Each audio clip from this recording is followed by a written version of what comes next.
the School of Freshwater Sciences, and it is my distinct pleasure to introduce today our colloquium speaker. That, sometimes they go, well, he needs no introduction, but actually, he does, everybody really knows him, and after 33 years of being on this campus, he definitely has made an imprint, and it's going to be really sad to see him leave, but he'll be back. He's going to stay away from those lumos. And the passion that he has for research, for teaching, and for this campus is definitely palpable, as we can see here. So I met Chuck ancillarily because I'm really good friends with Barb. And so, he was the husband of my best friend. And little did we know that, the path that it was going to be. At the time, I was a graduate student in Ken Nielsen's lab. That obviously he was working also with bioluminescence, but I chose the path of the trace metals and the manganese world. That is another really excellent super Shigwanella world. So, I was thinking that Chuck probably would decipher what this is by now, but he hasn't said anything. So, if anybody knows, right away. So now this is the evolution of the the legend that is now retiring. So then this is the legend.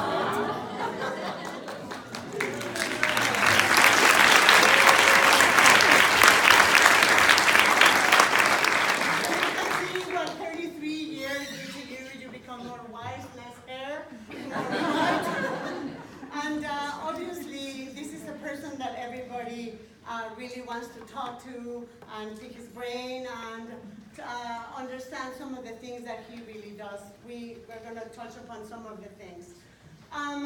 The progression of his career, he was at UCLA as a BS in 1975, did a master's at the University of Georgia in 1978, and went back to California, to the University of California in LA, at UCLA again in 1984, postdoctoral fellow at the Brookhaven National Laboratory from 1984 to 1986.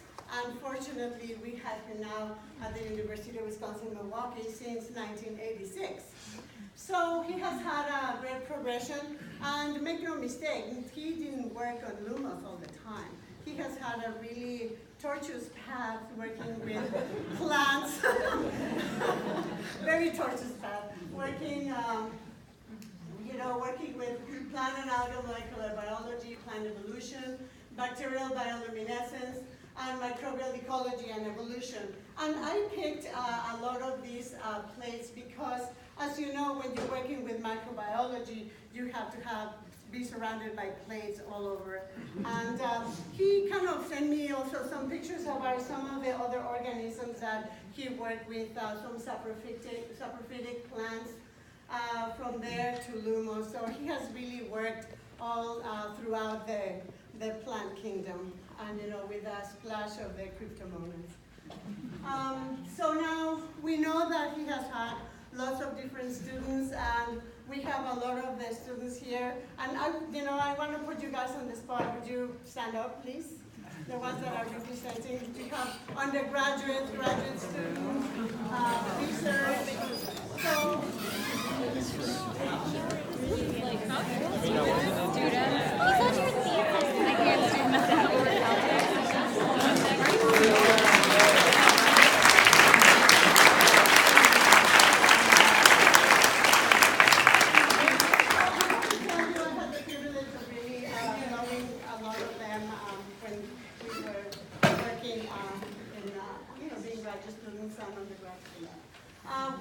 he has taught a lot of different courses in honors. He has been very prolific in things that are not only microbiology or physiology, but as you know, music is another passion. And so he has taught a lot of that, a lot of different things that we have seen. He has been kind of in a lot of committees, directed a lot of theses. and colloquium coordinator at this colloquium for 17 years. So that is a really big endeavor, and we thank you for that.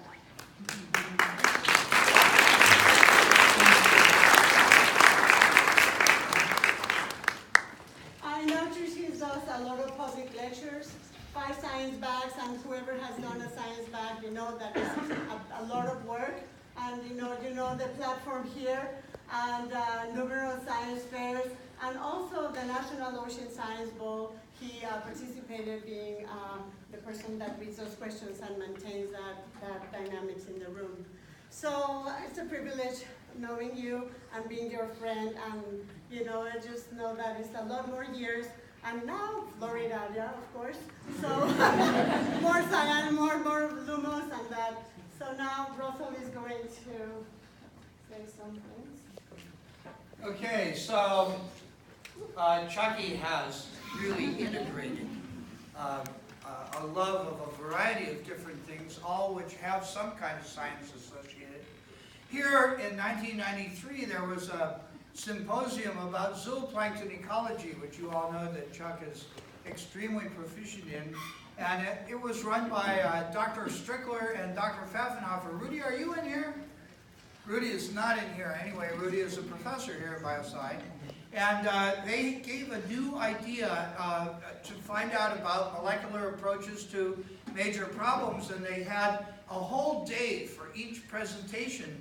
And one of them was Chuck Whitby, who talked on applications of molecular approaches to major problems in aquatic ecology.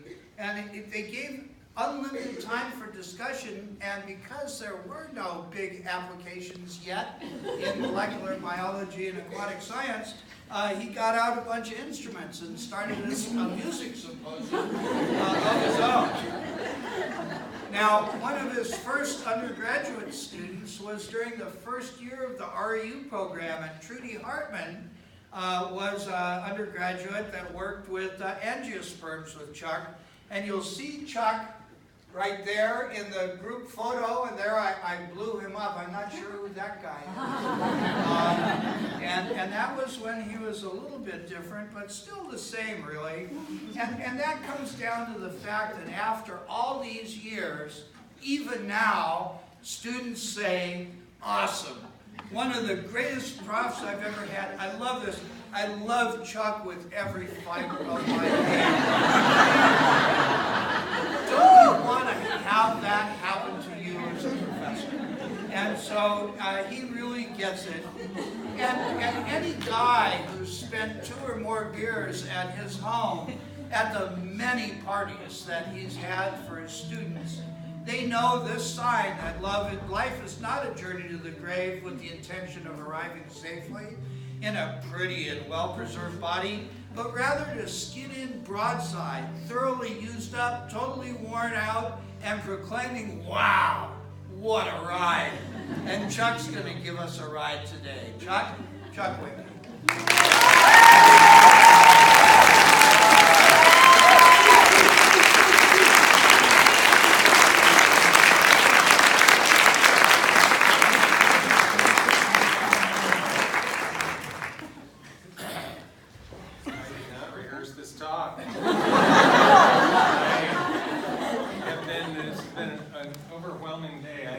I did not rehearse an introduction to this talk, let alone the talk. I'm so glad you could be here, and I'm so glad I survived this long. The talk is kind of, it's chronological, and I just have skimmed across the surface of so many people who have meant so much to me. And that's really what the talk is about. There's some science in it. Okay, there's some science. But it really is about the experiences I've had and what led me to this. So I can, Nicole, how do I? It's the other one, yeah, the little one. Okay. Does this work? Okay. So, what led me to this point?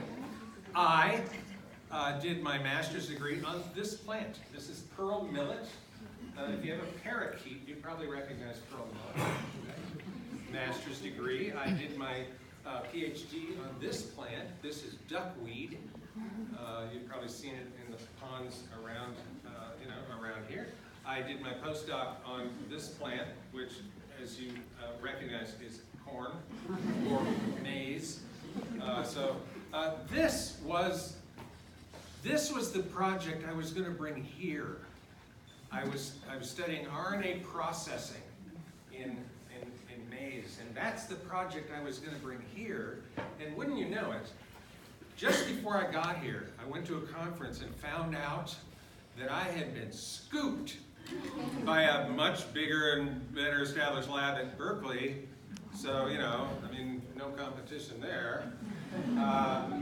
But this opened the door to plants that I'd been curious about, and I had wanted to look into them and study them, and that is, these are parasitic plants. These are plants that don't do any photosynthesis. So they break that rule. What's the first rule of plants? Well, they make their own food. These are parasitic plants. And so this opened a whole chapter of research. And actually, Russell Robel was my first graduate student, and he did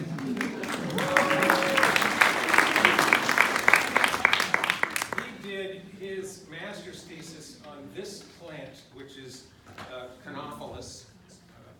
Canophilus americana, if you must know. Russell showed that even though it doesn't do photosynthesis, but it has a chloroplast genome, and it's an active genome. There are genes on it, and they're transcribed. For the sciencey ones among you, it has an active chloroplast genome. And we worked on some of these others. This is called beech drops. Probably a bunch of you wildflower people would know that's beech drops. That's Indian pipe or ghost flower. And this here, this plant here is dodder. So this was the most fortunate misfortune that could have befallen me, because it's like, oh, I don't have to work on corn. I'll work on these things that I find so absolutely fascinating. Well, here's another big project that we got into. These are water lilies. For those of you who don't know what a water lily is, these are water lilies. When I came in 1986, there were two other people hired, and one of them was Don Less. And Don was a real plant systematist and an evolutionist. And we threw in together and decided that we could put our heads together for, and get and do some interesting things. And so that led to a very productive. I can already tell I'm talking too long. I was going to flash through these in 10 seconds. A very productive collaboration. We got an NSF grant. We got a bunch of publications out of it, including one in the Proceedings of the National Academy of Sciences. Well, here's another thing that, another seemingly unfortunate thing that had a silver lining. Don Less, and by the way, I should point out that Denise here not only was my first undergraduate research student, but she was the technician on this project. Okay, but then Don left and went to the University of Connecticut. But the silver lining, we got to hire Sarah Hoot. Can you raise your hand?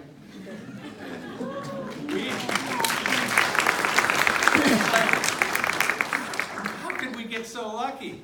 I mean, Don, he was a good friend of mine, but wow, we got Sarah out of the deal. And she had a long and very productive career, and it was through interactions with Don and later significant interactions with Sarah that I learned really the ropes of systematics. I learned about phylogenetic analysis. How do you think about these things? How do you look at these things? And so Sarah has been on my students' committees, and I've been on her students' committees, and she blazed the way in retirement. So, she's the expert on retirement because she preceded me. And by the way, she's sitting next to Art Brooks. I remember in 1986 when I interviewed for this job, and it was Art Brooks who drove me down Lincoln Memorial Drive to what was then the Center for Great Lakes Studies. And he said, "This is,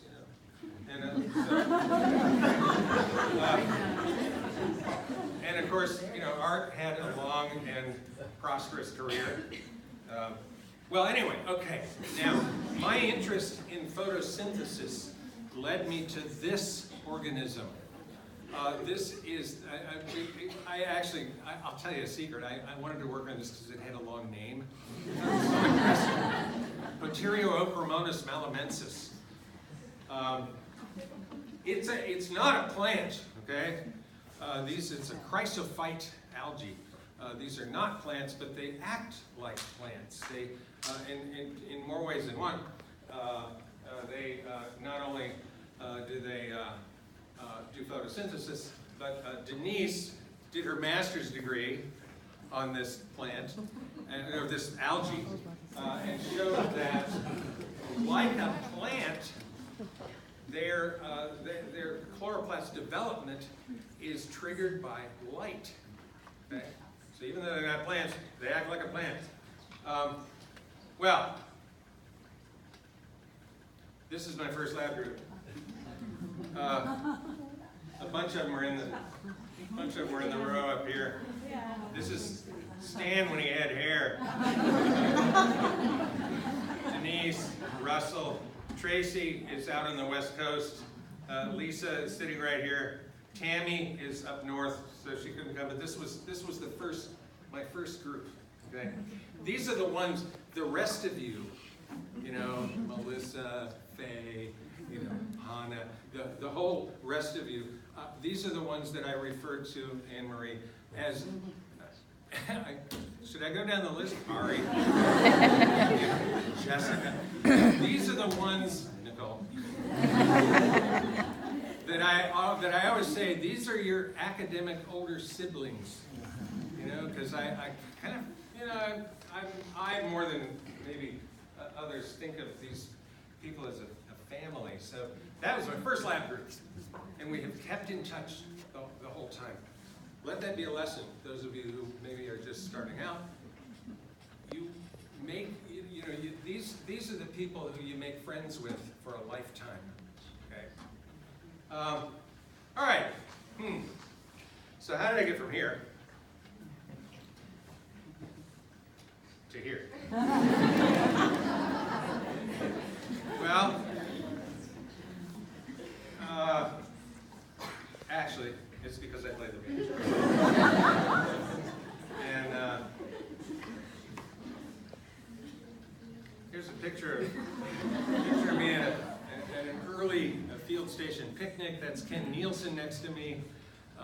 Carmen mentioned Ken. That was Carmen's dissertation supervisor. He's also a musician, and so he and I played music together. And because of music, Ken got to know Barb. And I have to tell him I didn't get to see this before. Barb has not seen this. Nobody has seen this talk. Okay. So Ken hired Barb away from her job. She was doing molecular biology at Universal Foods. And it was, it was interesting enough, but she actually was more interested in academic science, and so did not hesitate to move to Ken's lab, and that is how we know Carmen, and that is how we know Russell, the other Russell. There are two Russells in my life, but yeah, that's how we know them. And so she started doing bioluminescence research, and the rest is history. Okay, so what I wanted to do, this is going to be historical. I wanted to describe how biology has changed over these past 35 years, or 33 years. Whoa, get ahead of myself. I'm old enough without adding 2 years on there.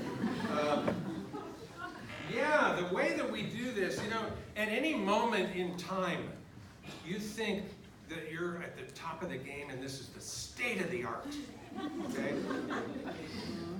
You wait. Yeah, you wait. And you'll be giving a talk like this and you'll say, wow, we used to do that? Here's PCR. This changed everything, and my earliest little family here knows how it changed everything. This is a method that came out in the mid-1980s, and man, I knew how to clone genes. Man, I was, and by the way, Russell cloned a gene for his master's thesis. But right at that time, this method, the polymerase chain reaction, was invented, and it changed everything. So instead of spending 2 weeks cloning a gene, it's in 2 hours amplifying the gene. You can go have a cup of coffee. And we had a lot of coffee. So here's our first PCR machine. Yeah. Building blocks in a human. So picture, you have those tubes in there, and a timer, and then you move the tubes to the next one, and a timer, and you move the tubes to the next. You can't stop. And so, it's like, I need to run to the restroom. And so you'd get somebody else who, get in there and, take over the tubes. Well, these are programmable thermal cyclers. I never knew, this was our first one, okay? I never knew how to program that. It was hard to program, but Lisa knew how, Denise knew how. Later on, when we could afford it, we got a grant, and we got this one, which was the state of the art at the time. That was a Perkin-Elmer, 380. It's like, top line. It doesn't get better than this. Well, actually,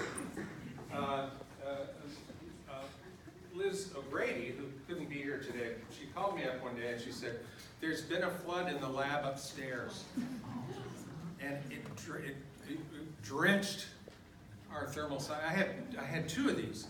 It drenched them, and so for about a millisecond, I was worried, but then in the second millisecond, I said, "Oh, insurance." Exactly.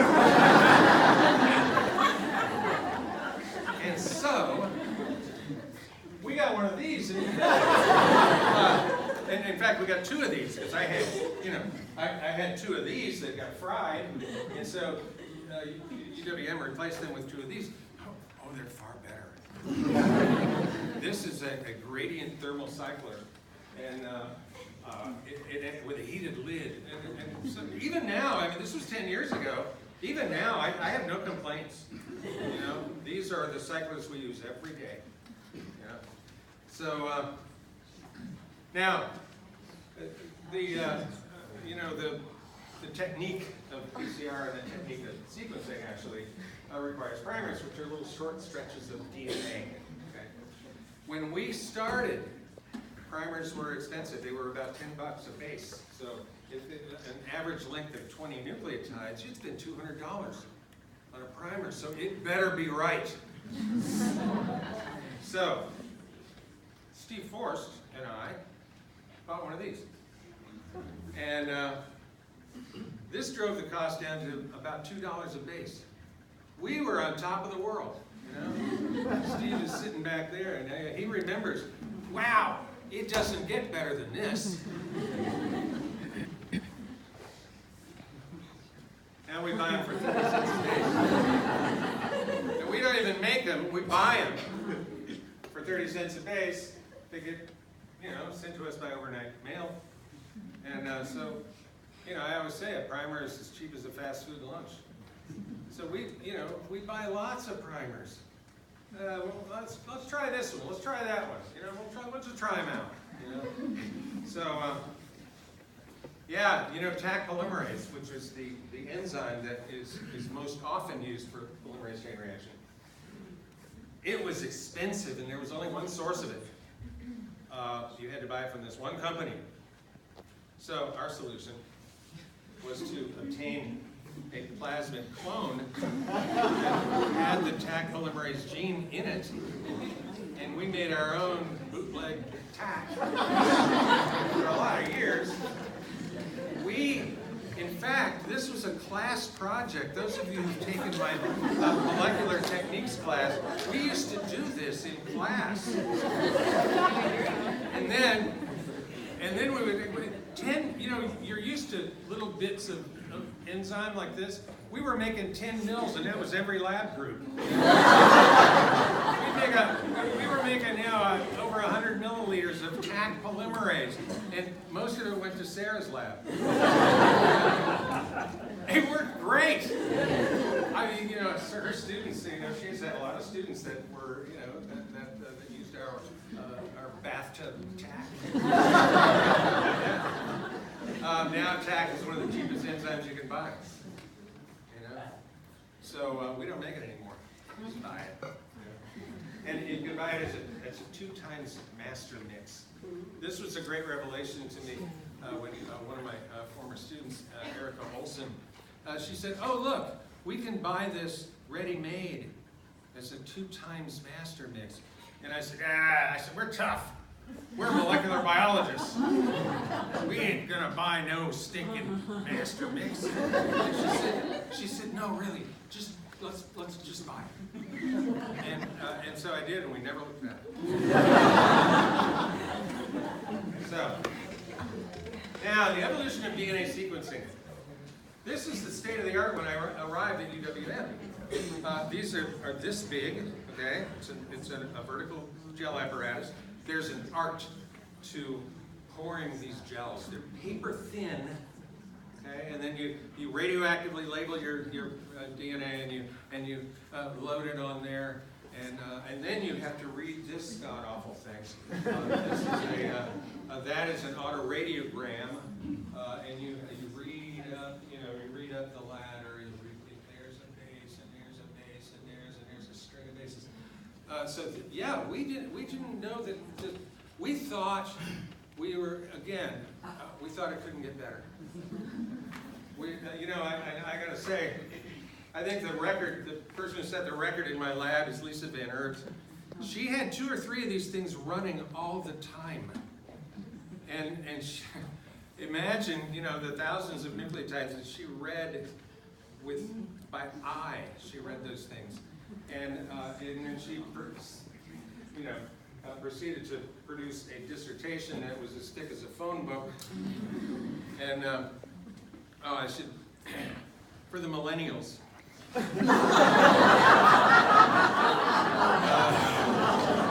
didn't mean to use a term that you might not be familiar with. A phone book is a book with everybody's phone number in it. So yeah. How's your eyesight, Lisa? Still all right. I'm surprised you didn't. I'm surprised that didn't make you go blind. Okay, so DNA sequencing has changed. Here's the original one, okay? And then an automated version of this came out. This is a slab gel apparatus. You can go up and visit one of these up on the 4th floor. It's no longer used, but you can go visit that, the lab of Linda Whittingham and Peter Dunn. this, wow, this is the top of the game. Until a capillary version of it came out, which has way more throughput. And so this is a capillary version of this slab gel version, so much higher throughput. This is an example of an Illumina next generation sequencer, and this will produce in the equivalent amount of time orders of magnitude more than this. Okay? Wow. And so there's a bunch of people, in the room that have worked on this. Jake's dissertation. Jake, raise your hand.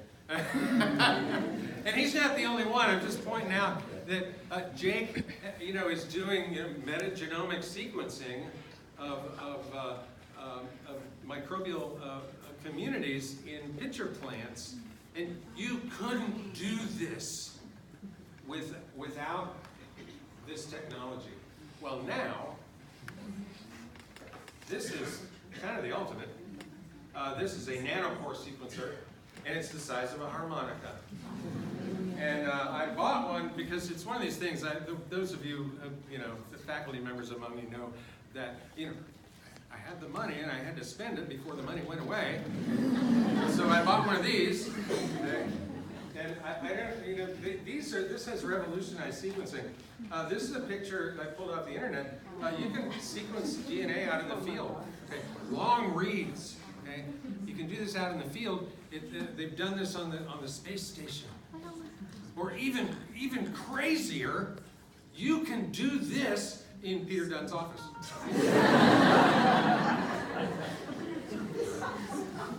Because he's got the computer that'll drive that thing. Speaking of computers, I wanted to show you.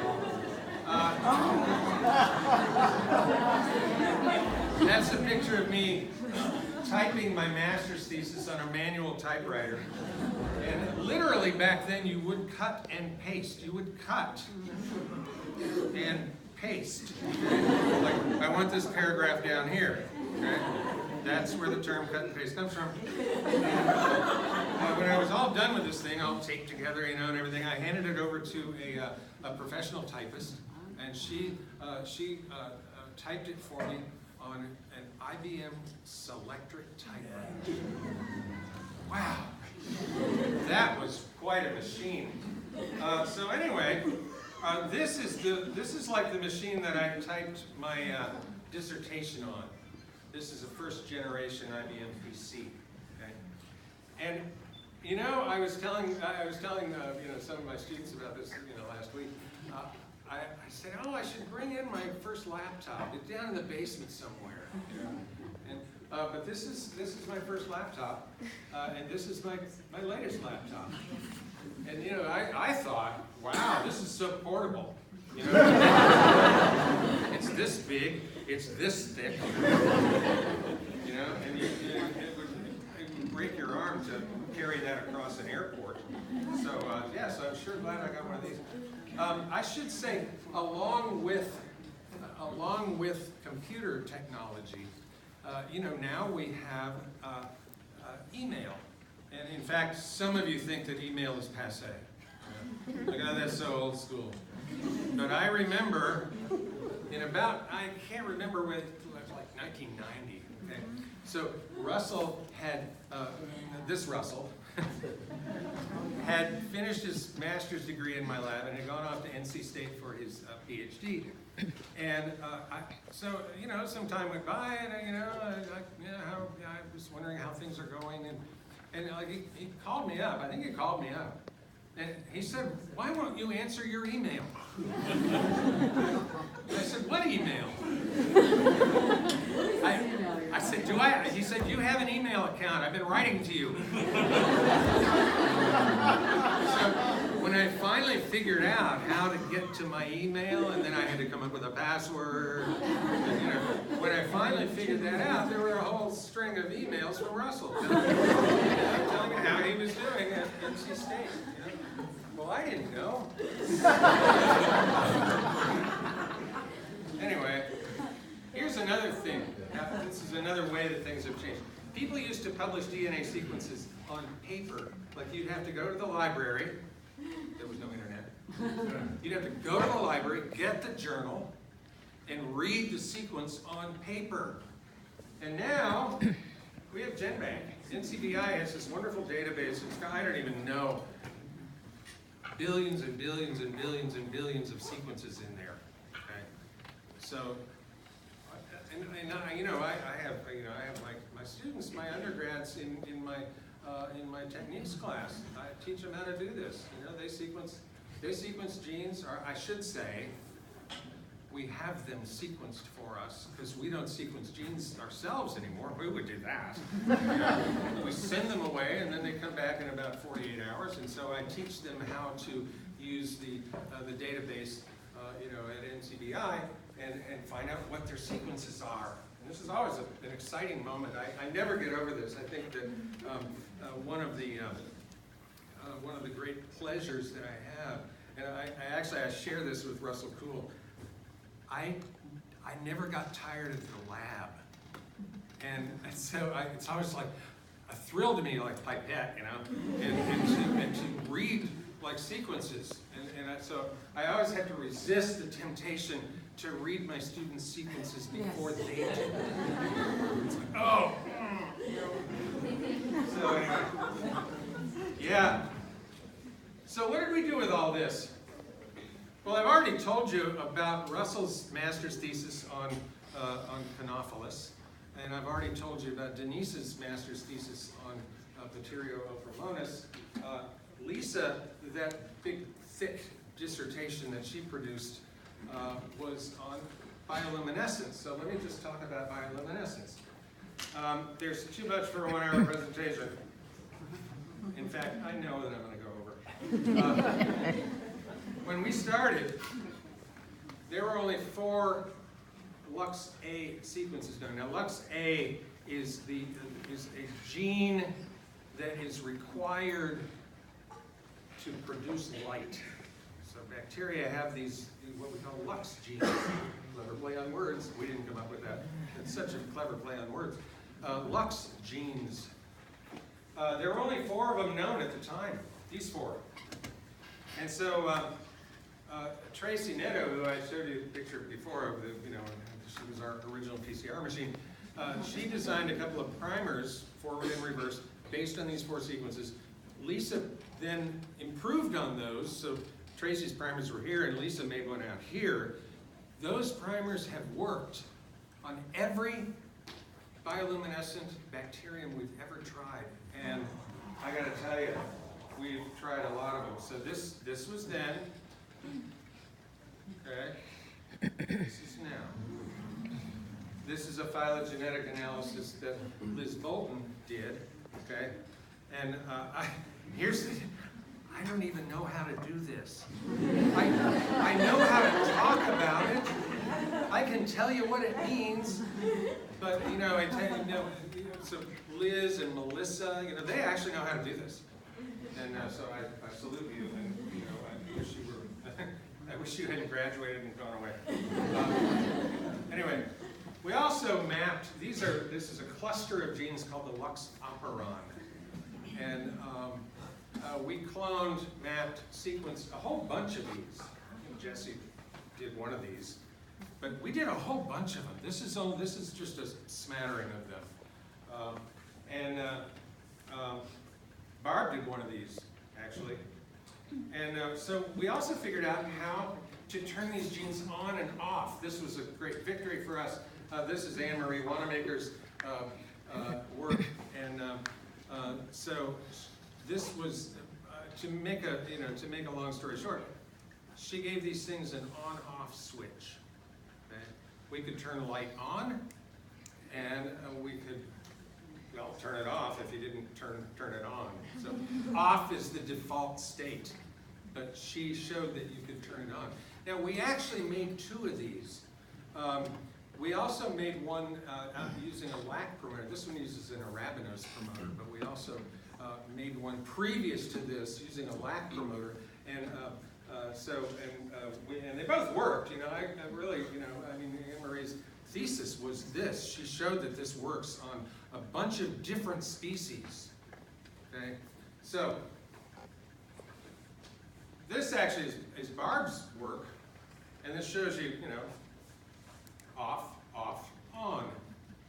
Okay, and so yeah, it's a thing that you know that we did, and Liz Bolton did some of these experiments, and Melissa White did some of these experiments, and this was a great victory. So anyway, now our diversity studies, you know, that big phylogenetic tree that I showed you, that got us into ecology. Now here's the thing. My closest colleagues are ecologists, okay? You would think that they would have had the courtesy to warn me about ecology.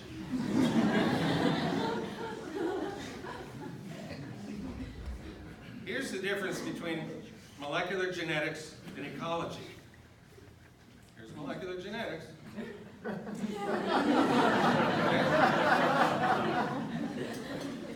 Here's ecology.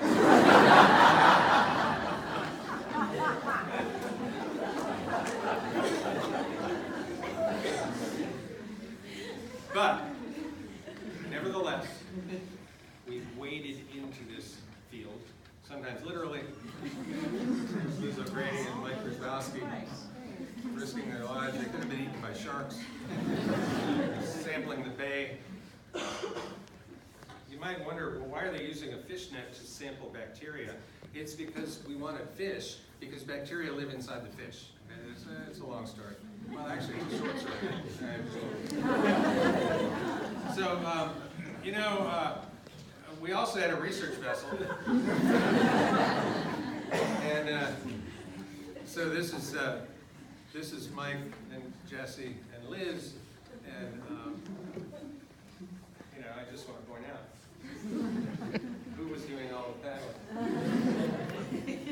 So, by the way, Mike and Jesse are in the front row. They had the only barefooted wedding I've ever been to. It was cool. Yeah. Anyway, think about that, those of you who, you know, along the way, you have to figure out how to fix old equipment.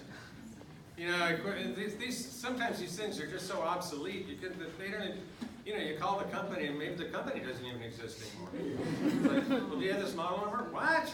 You know, and so you have to learn how to do this. And these are just some examples. This is, you know, this rotor jumped off this microfuge, and so I went to the hardware store and got a screw and a washer and put it back together, and we still use it.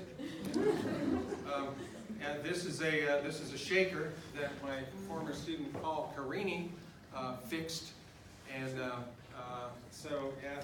And this is what the inside of a microcentrifuge looks like. I figured, you know, when I took this apart and diagnosed the problem, I just bypassed the magnetic lock. So it doesn't lock. You know, there's a magnetic lock, so you can't open it while it's running. And I see Claire laughing. Your microfuge is new. Mine is old.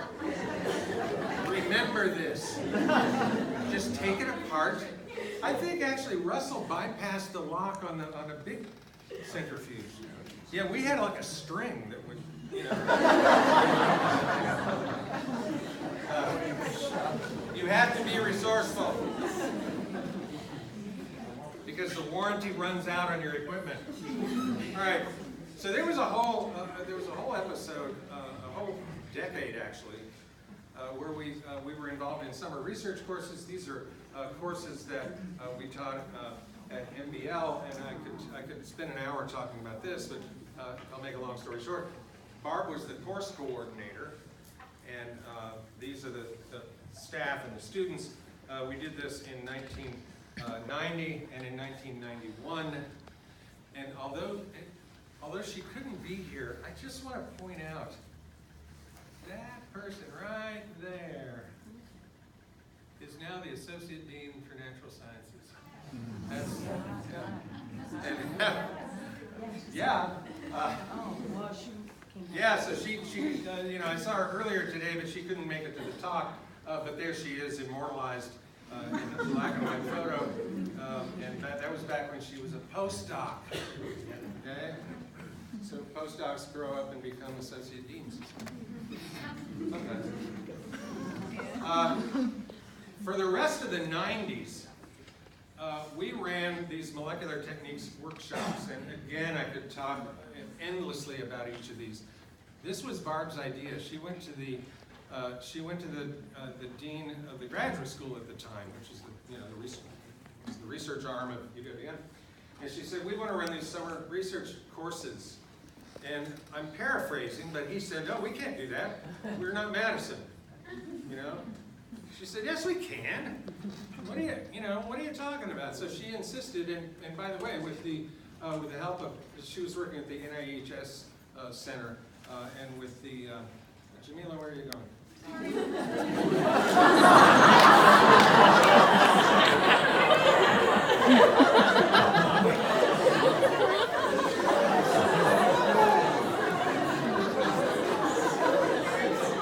There's a whole chapter of my life that involves Jamila.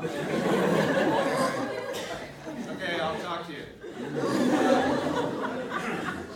So Barb, you know, when she was working at the NIHS Center at the time, the director of the center was David Peterin, and so they exerted the sufficient pressure on the graduate dean to let us do this, and we spent the rest of the 90s.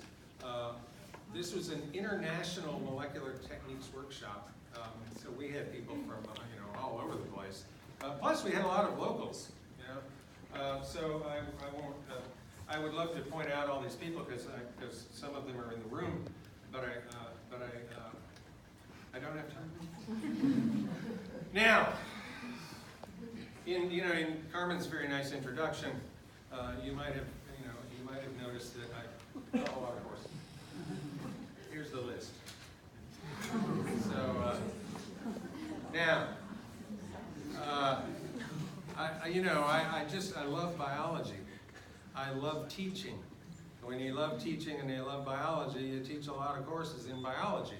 Okay, so you don't have to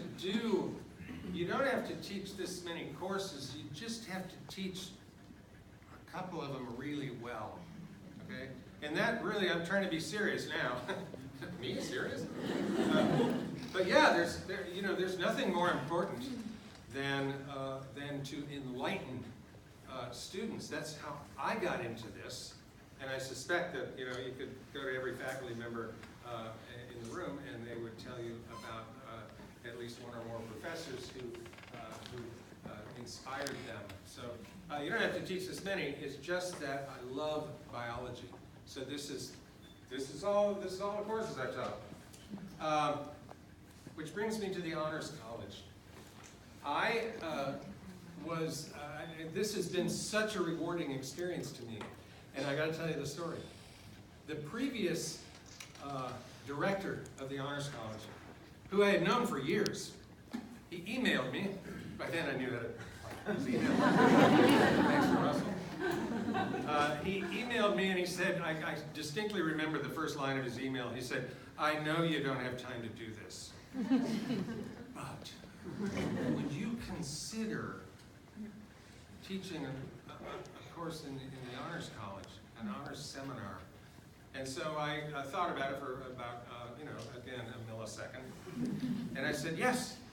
And so that launched me into a whole world of teaching these honors college courses. And this is the list of courses.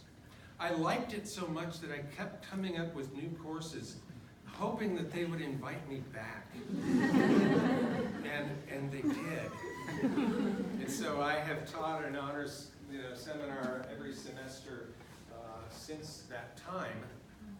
And Jessica and I were trying to figure out what that time was, and it seems that it was about, what did we decide? 2010? 2010. So, I want to put a plug in. I think that BioSci has the best faculty. I hope chemistry isn't listening. Freshwater sciences is listening. Sorry, Ryan. A shameless plug. We got a bunch of Herman and Russell. They taught honors courses. Okay. Anyway, this is a shameless plug for the Honors College because you will just try it. Just try it. There's no other place that you can. Oh, I just noticed Mike Carvan is here also from Freshwater Sciences. They're everywhere. These people,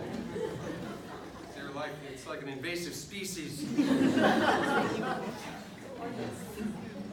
Honors courses they're not as easy as you might think, but they're so rewarding. So I would encourage you to give it a try. And you could even take over my courses if you want. And so you might wonder, who do I contact? Well, these two, you know, I think that everybody, you know, in the Honors College, the instructors, the staff, they're all just great. But I just want to call attention to these two people because they're the ones who really make it happen. Yeah. So yeah, Ann Lamb, she's right there. Laura Blaskett is right there. Okay. Now, I want to talk about the Office of Undergraduate Research.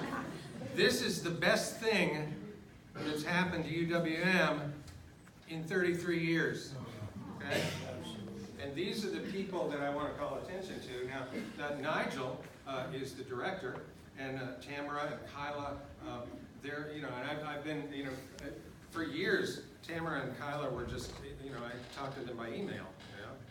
I hadn't met them, but, you know, so, yeah, they're running, you know, they've been running the show for years. Now, you might wonder why I made this picture so big.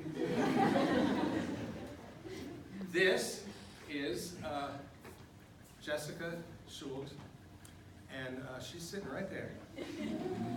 And the reason I made this so big is that Jessica did her undergraduate research in my lab.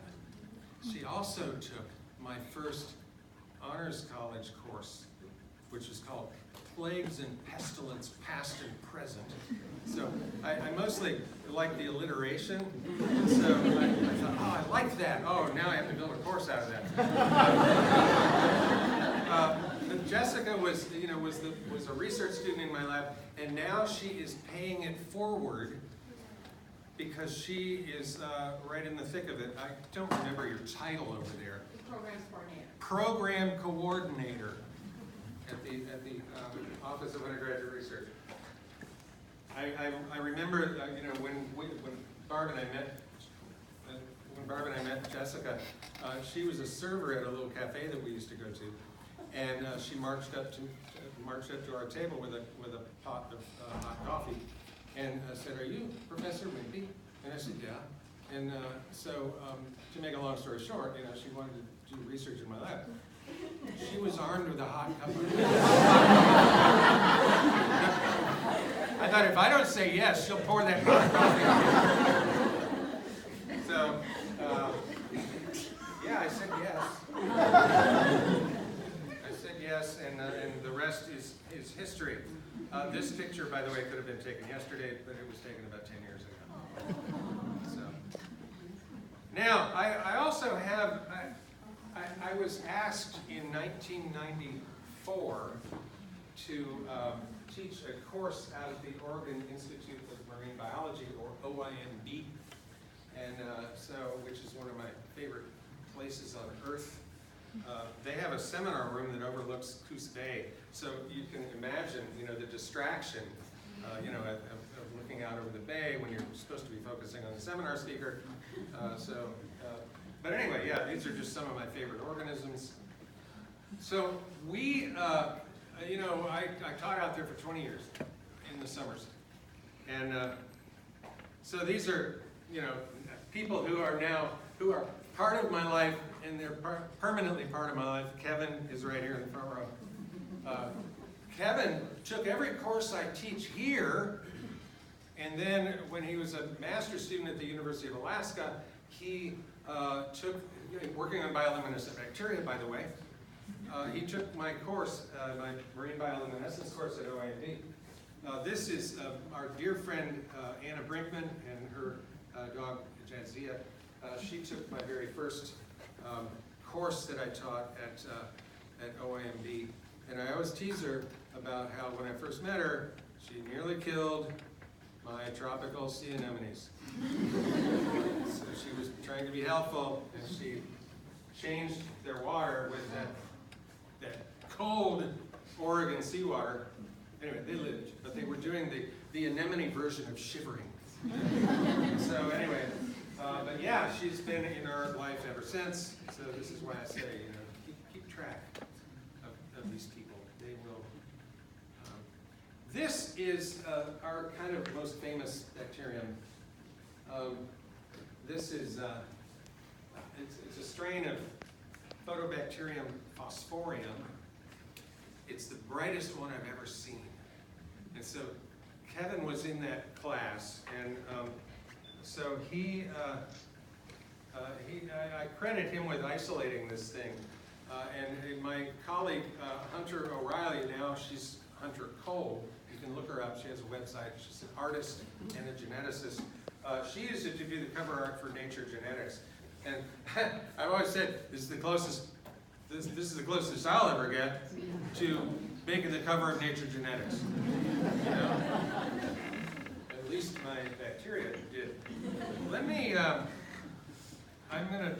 Don't be scared. Can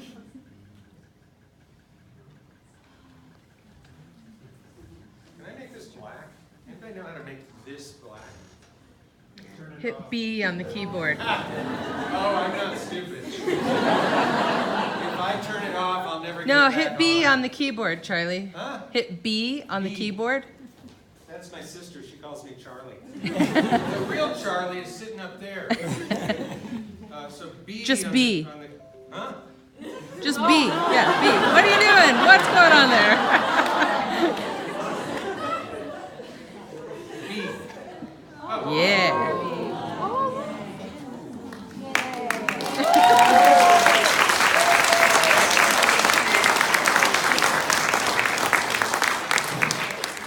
I knew you'd be good for something. I've known you since 1965. Oops, I gave away her age. This is Photobacterium phosphorium. It does this little trick where if I let it, you know, if I don't swirl it, it goes dark. But if I swirl it, it goes light. Okay? And some of you know why. And the rest of you, it's magic. Yeah, and by the way, I didn't know that these guys did this for me. But notice along the walls, I didn't know about this. This was not my plan. Okay? Those are Petri plates.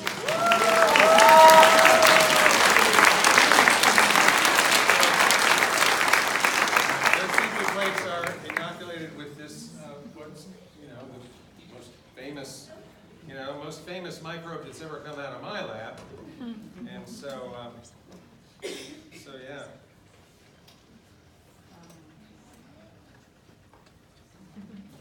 I could do the rest of the top, you know. Just hit any key. Oh, I hit any key? Hit any key. Oh. Yeah, there you go. Yay, good job, Marty. Can you see this? I think I put the lights on. All right, so anyway. Now, music. Music has been a part of my life since I was a little kid, you know. but especially in my life here in Milwaukee. Okay. So I have to show you a picture. Let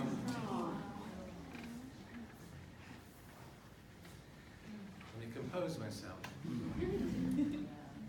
These are my closest music friends. We lost Ann and Will about a year ago, within weeks of each other. It was a great blow to us. But I still have Jessica. She's sitting right up there. There's Jessica.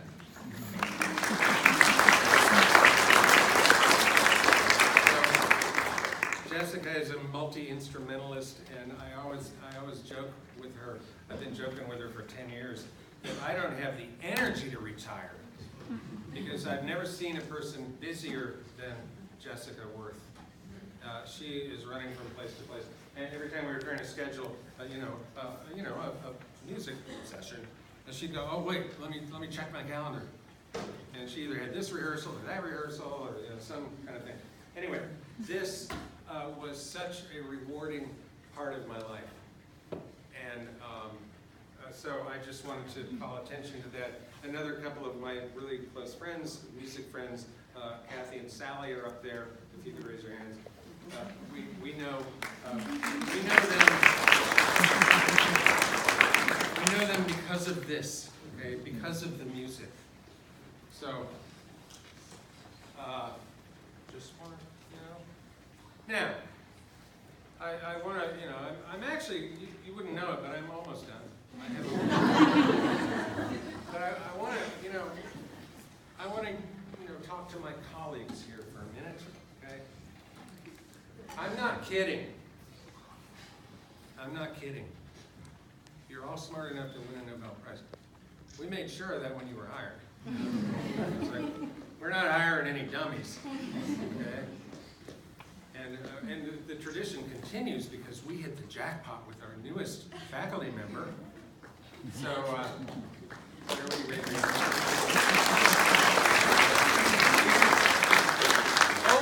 over and over, we have hit the jackpot. So, even though you're all smart enough to win a Nobel Prize, don't focus on that, because they only get one a year in our field. So, you might get one. You're smart enough to get one. But really, there's something more important. And it's a sure thing. Okay? And what that is the lives you touch and the careers you launch. I am so proud of my former students and my current students, because I know they're going to do great things. And so that's what I think is that's the most important thing we can do, because our students are our most important legacy. Okay? So, just wanted to say that. Besides, Nobel Prize, what are you going to wear it around your neck? Go to the grocery store with your Nobel Prize. But you know what's better? What's better is when you hear from your students and they tell you how they're doing years later, and it just is so heartwarming. So I wouldn't trade that for anything. So now, in science, we like to make discoveries. That's what it's all about. So I just want to show you some of my greatest discoveries. Now, this is going to, I'm not going to leave the slide up for long enough for you to go through it, because I just want to impress you with these names. This is everybody who's ever been through my lab, okay? And there are some outside my lab. These are the people that, sometimes I'm on their committee, sometimes they've come through my classes, sometimes, it just, I won't leave this up long enough for you to see, who they all are. But I have a message for my students, and this is an abbreviated version of what of a series of slides that some of you have seen if you've taken my Bio 150 course, at least in the last few years. So this is a message that I leave my students with. Okay? There's a lot more of these, but here's the ones I wanted to show you. Okay? I'm just going to click through these.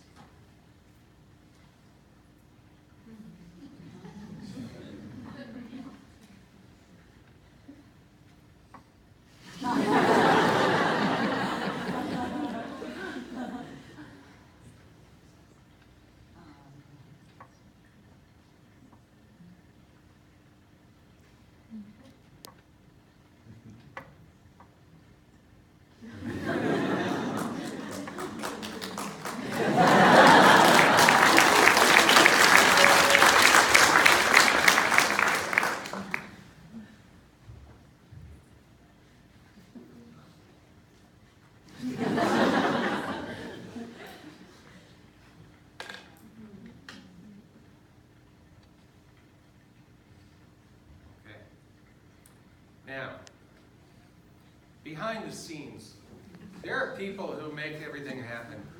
This is not the full list, but I was scrambling around today taking pictures of people, and they probably wondered, well, why? These are the people who really make it happen, and I don't mean to leave anyone out, but they are so important to me.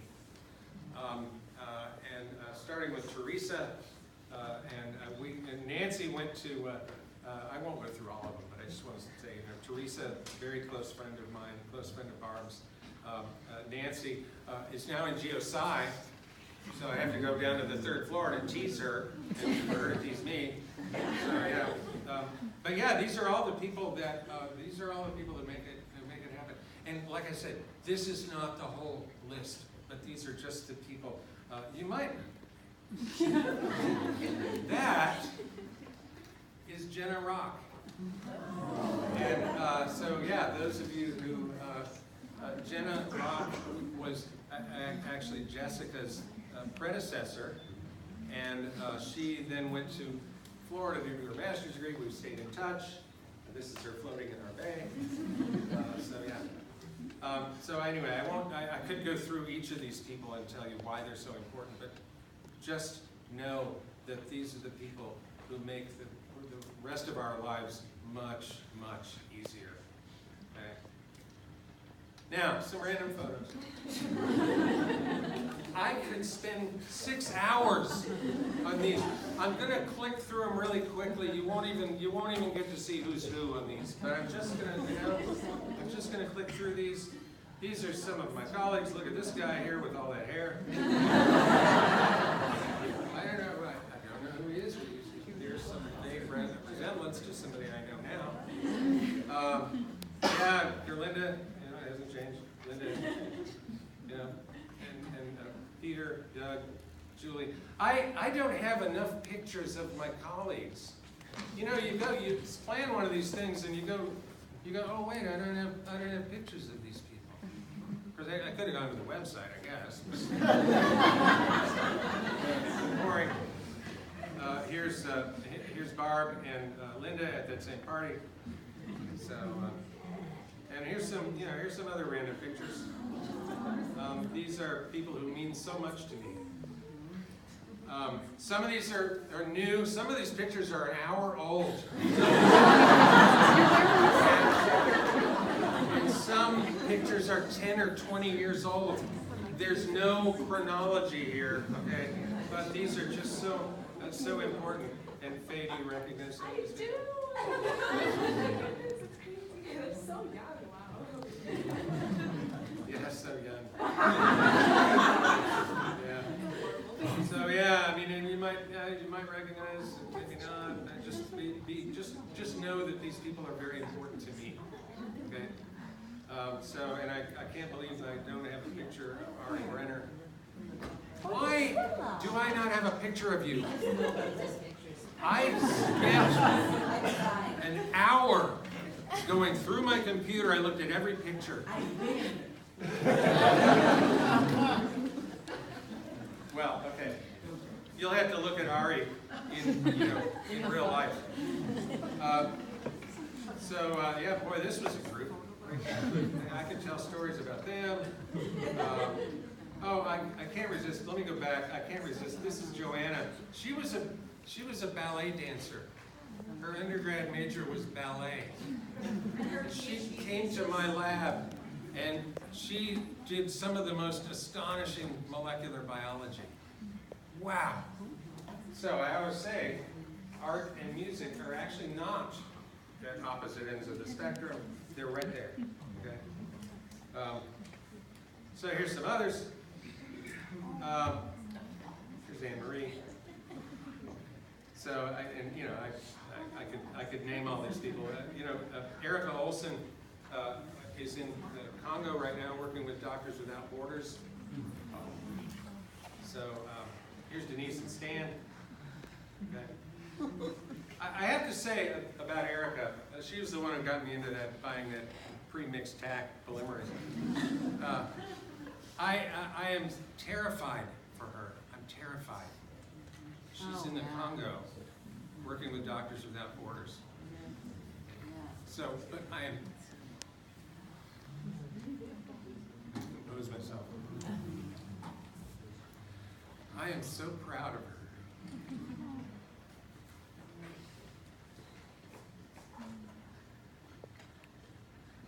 Actually, I'm so proud of everybody. I just wanted to point out. I wanted to point out that Erica is over there. Yeah. You know, and wow, I'm so proud of her. Well, let's see. Here's some other pictures. Here's Liz O'Grady with her first son, Maggie Davis. You know, this is Brett Baker. I feel like I need to call attention to Brett Baker. He sort of fell into my lap. He was abandoned by his advisor and was left stranded. And Barb said, "Well, why don't you go and talk to Chuck?" Kate, where are you going?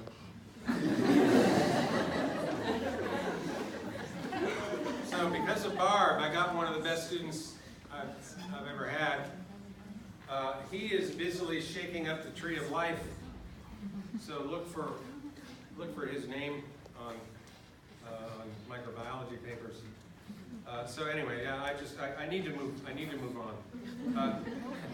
Ira Heimler gets her own slide. Ira Heimler she's again one of our best friends.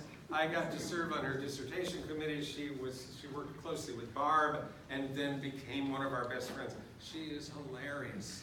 So I had to show these pictures. This is her in Baghdad. She joined the army at a very unfortunate time. Wouldn't you know that a year after she joined the army, we went to war with Iraq. So anyway, there she is. She spent 14 months in Baghdad. There she is in a sandstorm. Anyway, here is my current lab group. And Anna, what did you call this? Like bad Photoshop? Anna was not there the day that we took this picture because she had the poor judgment to go to class. So this is my current lab group, and by the way, I'm so fortunate I got to borrow a grad student because Nicole Tunis was my last graduate student, and but I got to borrow one this semester, and that's Brittany Vanderhoof. So yeah, this is my current lab group. You would think I would taper off. I know what time it is, by the way. You would think I would just kind of take it easy, And I said I was going to do that. We can't believe you. Instead, I took on 5 students this semester, and they've all done fabulous work. But talk about running things up to the end. So this is Senna Hamdan, and she cloned 2 operons, and we just got the sequences back last week. Okay, 7 kilobases of DNA. This is Thea Park, and she had a very nice project, and she identified this strain that had 2 Lux A genes in it, and this was like a week ago or something. It was last week. I said, you know what we got to do? We're going to have to clone it. And so Thea, who's sitting right there, so she just got the sequences back yesterday. So talk about running things up to the end of the semester. So now we have to blast all those sequences. No pressure. Now, I want to tell you, I'm getting close to the end, but I said that a minute ago. So as scientists, of course, we like to make discoveries. Well, I started early. This is my greatest discovery.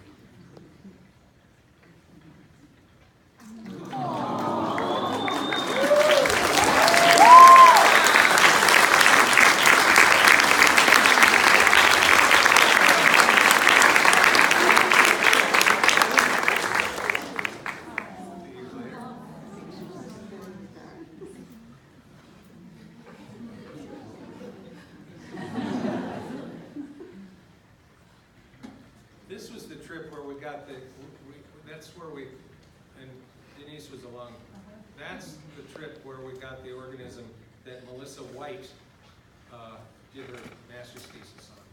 A fantastically interesting organism that has a giant horizontal transfer. I know I'm speaking gibberish to many of you, but they got this gene from elsewhere. So anyway, yeah. Okay, 2005.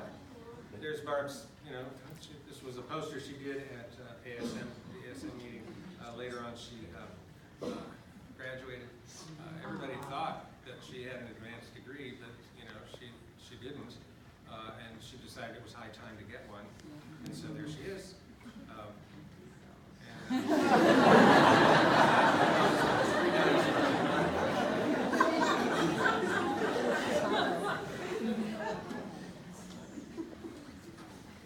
These are my greatest accomplishments.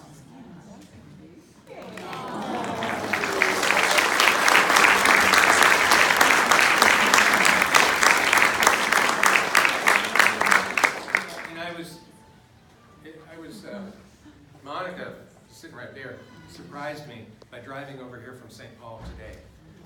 And the others live on the coasts, one East Coast, one West Coast, and they couldn't be here. But when I arrived at UWM, these three were the ages of these guys. Okay. So it's my greatest accomplishment. So what's next? This could happen in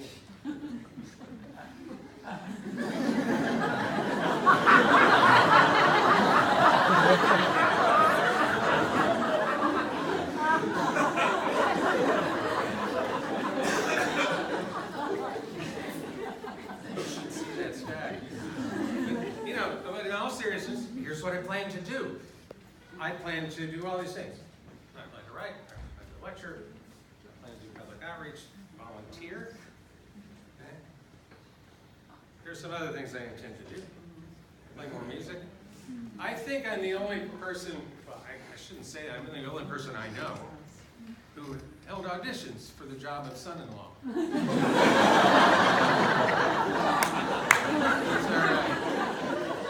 These are two of my three sons-in-law, and I made the cut. The third one is a tech wizard, so I thought, well, okay, that'll be useful. Play more music, take more pictures of T-shirts.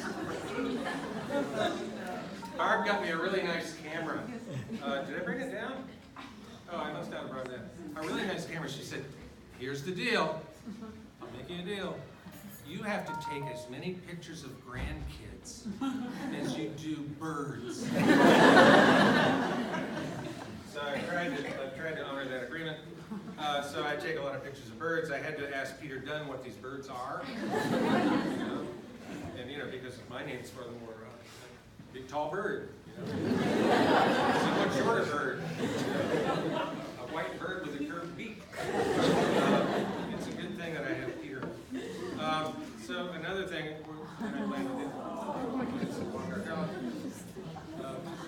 the dog has taken a liking to floating in the bay with Barb. Here's my grandson Silas walking the dog on the seawall. I want to teach our grandkids to sail on our bay. Okay? And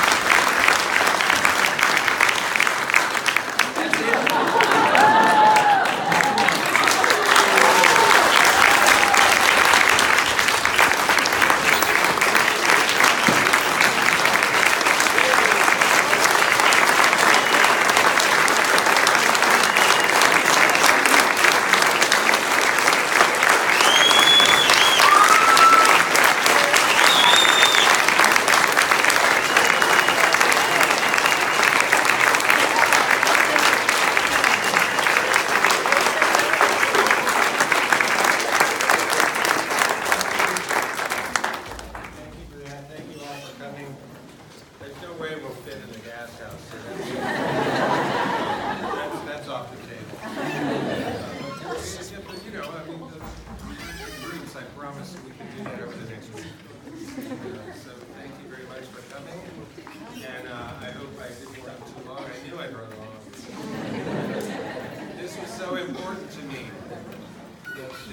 This group, and you are a subset of the people who really, really mean a lot to me. And so I thank you very much for coming. And you are now part of my life.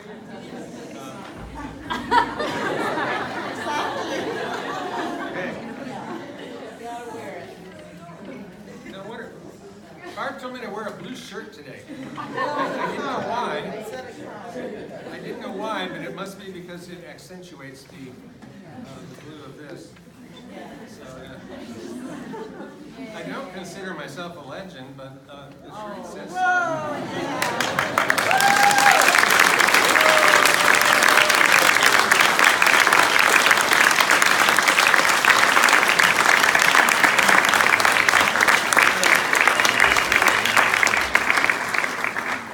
My instructions were that you can take the plates home. They'll make a night light for about 2 days. And then they go dim, so feel free. Don't fight.